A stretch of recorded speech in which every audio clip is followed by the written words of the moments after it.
हमें सरल विधि समझाए। पहली तो बात ये है, आप किस देवी देवता को मानते हैं। जब आप उसको अपने ध्यान में रख लेते हैं तो आपके सामने एक दीवार खड़ी हो जाती है, वो आपको आगे नहीं जाने देती। यही बात एक सोचने समझने की है। जब आप निराकार में जाएंगे, उसको जानेंगे, पहचानेंगे, ओमकार, निराकार, इसको जानना बहुत जरूरी है। आप जब सब जे सिस्टम को समझेंगे तो आप फिर इस ओम की धुन में एकजुट हो जाएंगे। जब आप और परमात्मा निराकार एक हो गए तो फिर जी ध्यान घटत होगा। ये ध्यान घटत होना कोई ऐसे आम बात नहीं है।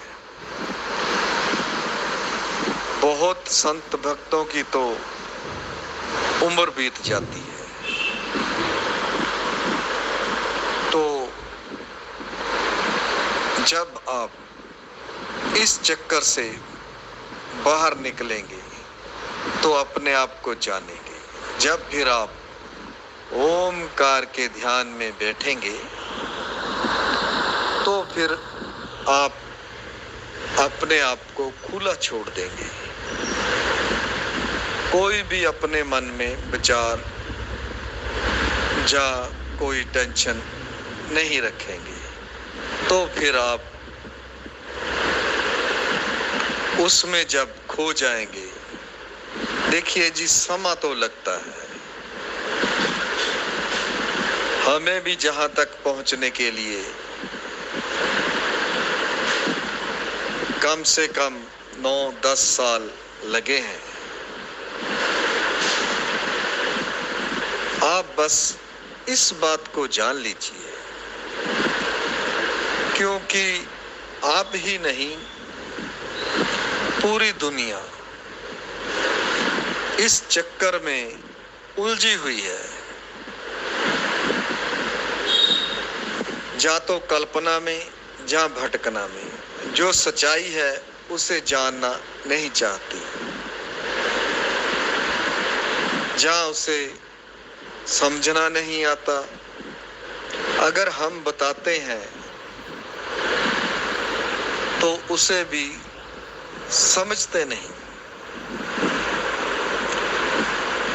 तो ये बात आपको समझ लेनी चाहिए। फिर आप ध्यान में बैठेंगे, फिर पता चलेगा। जब आपको पता चलेगा ये निराकार कौन है, ओमकार कौन है, तो आपको फिर एक झटका सा लगेगा, अरे भाई मैंने तो इतना समा ऐसे ही खराब कर दिया, ऐसे ही बेअर्थ कर दिया। तो इस बेअर्थ को समझिए, अर्थ को जानिए, पहचानिए। जो दिखता है वो साकार है, जो नहीं दिखता वो निराकार है।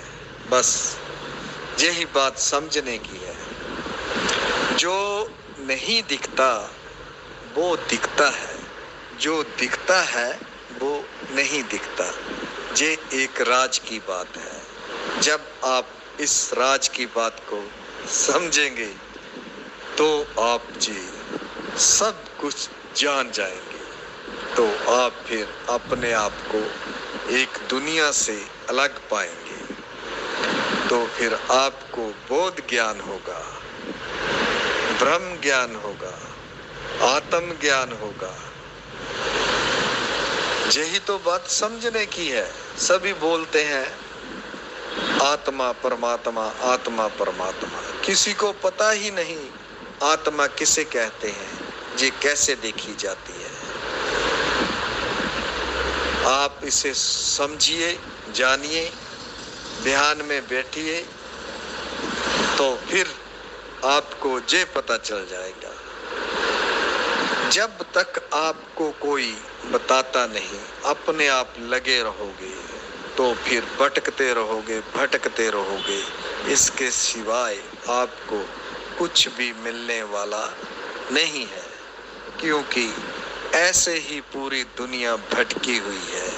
प्रणाम करता हूँ जी आप